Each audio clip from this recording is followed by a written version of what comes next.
ሰላም ጤና ይስጥልኝ የተወደዳችሁ የኮከብ ስፖርት ቤተሰቦቻችን እንዴት ናችሁ? ከሀገር ውስጥና ከባህር ማዶ የተለያዩ ስፖርታዊ መረጃዎችን ወደ እናንተ የምናደርስበት ሰዓት ነው። አሁን ከሀገር ውስጥና ከባህር ማዶ የተለያዩ መረጃዎችን መርጠናል።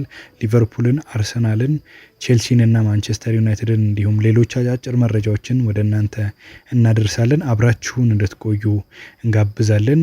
ሊቨርፑልን የተመለከተ መረጃ አስቀድመን እንጀምራለን። የሊቨርፑሉ አሰልጣኝ አርኔ ስሎት የዘንድሮ የፕሪሚየር ሊግ ውድድር የማያሸንፉ ከሆነ ተጫዋቾቹ በቀሪው ሕይወታቸው እንደሚጸጸቱ አስጠንቅቀዋል። ስሎት ሊቨርፑል በክለቡ የመጀመሪያ ውድድር ዓመታቸው ክለቡ በ35 ዓመታት ውስጥ ለሁለተኛ ጊዜ የሊግ ሻምፒዮን እንዲሆን ከሚጠበቀው ጫፍ ላይ አድርሰውታል። ሊቨርፑል አርሰናልን በማስከተል በ12 ነጥቦች እየመሩ ያሉት ስሎት 9 ጨዋታዎች ብቻ ይቀሯቸዋል። ነገር ግን ከቅርብ ጊዜ ወዲህ በሻምፒዮንስ ሊግ ተሸንፈው ከውድድር ውጪ መሆናቸው፣ በካራባኦ ካፕ እንዲሁም የፍጻሜ ጨዋታ ሽንፈትን ማስተናገዳቸው እንዲሁም በሊጉ ወጥ አቋም አለማሳየታቸው ጫና ፈጥሯል በክለቡ ላይ። ሊቨርፑል ባለፈው ወር ከኤቨርተን እና አስቶን ቪላ ጋር ባደረገው የፕሪሚየር ሊግ ጨዋታ ነጥብ የጣለ ሲሆን ይሁን እንጂ ተከታዩ አርሰናል ካለፉት 4 የሊግ ጨዋታዎች አንዱ ብቻ በማሸነፉ ምክንያት ነው እስካሁን መሪ ሆኖ መቀመጥ የቻሉት። ዋንጫ ማጣት ስሜቱን አውቀዋለሁ ያሉት ስሎት ዋንጫዎችን እንደ አሰልጣኝም ወይም ተጫዋች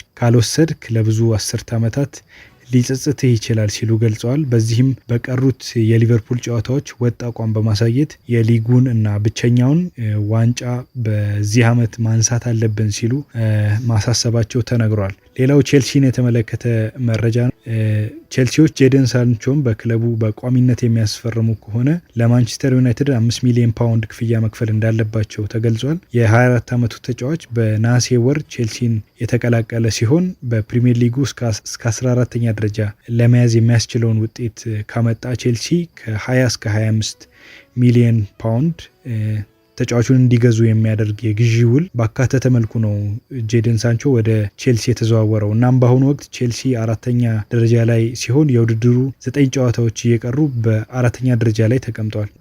እንደ ዘ አትሌቲክ ዘገባ ቼልሲ ሳንቾን ሳያስፈርም ወደ ኦልድ ትራፎርድ ሊመልስ የሚያስችለውን አንቀጽ እንዳለ ስለ ስምምነቱ የሚያውቁ ምንጮች ማረጋገጣቸውን ገልጿል። ቼልሲዎች ይህንን እርምጃ ለመውሰድ እንዳላሰቡ የተገለጸ ሲሆን ነገር ግን ሳንቾም ከውድድር ዓመቱ መጨረሻ በኋላ በስታንፎርድ ብሪጅ እንደሚቆይ ጥርጣሬ ገብቶታል ተብሏል። ሳንቾ በማንቸስተር ዩናይትድ ያልሳካ ቆይታ ካደረገ በኋላ ወደ ቼልሲ ማቅናቱ የሚታወስ ሲሆን ይሁን እንጂ በኢንዞ ማሬስካ በሚመራው ቼልሲ ውስጥ እንደተጠበቀው መንቀሳቀስ አልቻለም። ክርስቲያኖ ሮናልዶን የተመለከተ አንዳንድ መረጃዎችን እናንሳ።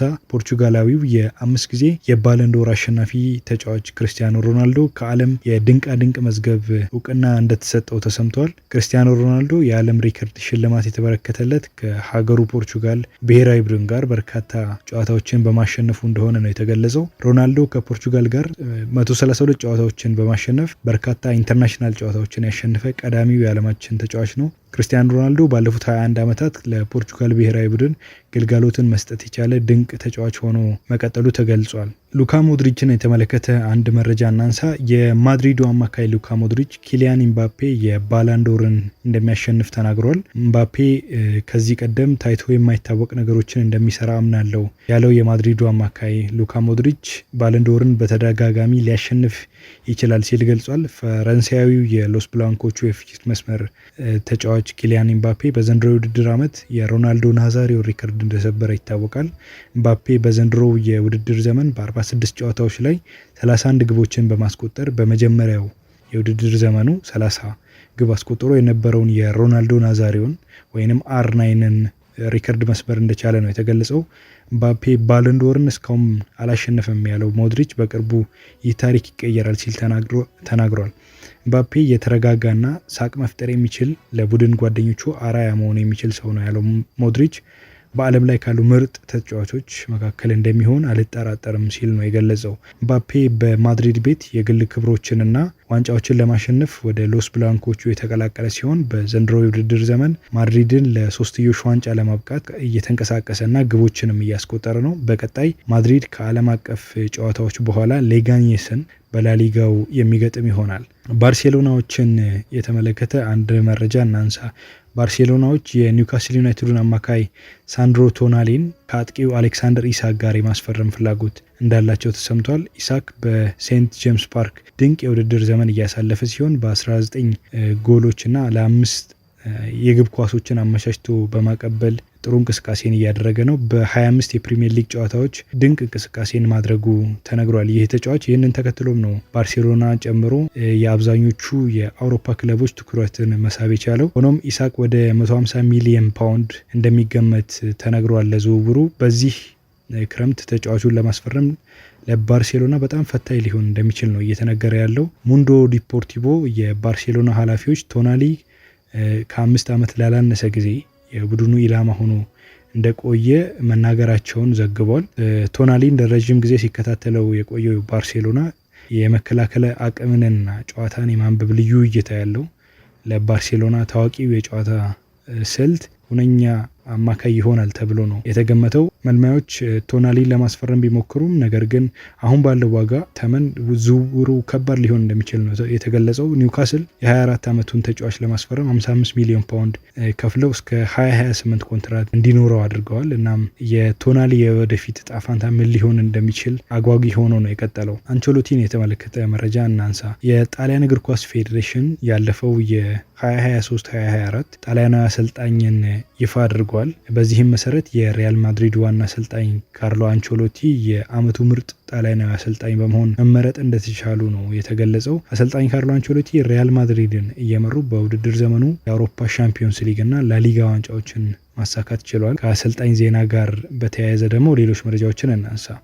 በባርሴሎና መሪነት የቀጠለው የስፔን ላሊጋ የ2024-25 የውድድር ዘመን የወርሃ መጋቢት የወሩ ምርጥ አሰልጣኝ ይፋ ተደርጓል። እንደሚታወቀው በዚህ መሰረት የባርሴሎና ዋና አሰልጣኝ ሃንሲ ፍሊክ የስፔን ላሊጋ የወሩ የመጋቢት ወር ምርጥ አሰልጣኝ በመሆን መመረጥ እንደቻሉ ነው የተነገረው። አሰልጣኝ ሃንሲ ፍሊክ በወሩ ባርሴሎናን እየመሩ ያደረጓቸውን 2 ጨዋታዎች በማሸነፍ ሊጉን ማድሪድን በማስከተል በመምራት ላይ ናቸው። ጀርመናዊ አሰልጣኝ ሃንሲ ፍሊክ በዘንድሮ የውድድር ዘመን ለ4ኛ ጊዜ ነው የላሊጋ የወሩ ምርጥ አሰልጣኝ ተብለው መመረጥ የቻሉት። ወደ እንግሊዝ ተመልሰን ሌሎች ከቼልሲ ጋር የተያያዘ መረጃን እናንሳ።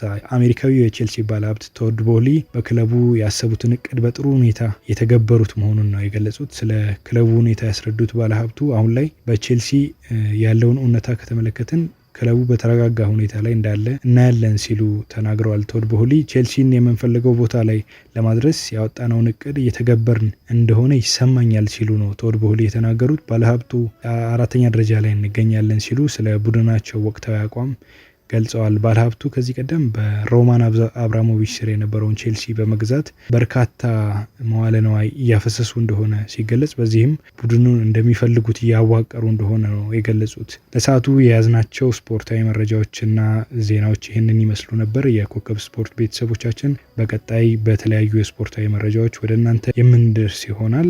መልካም ጊዜ እንዲሆንላችሁ እንመኛለን። ቻው።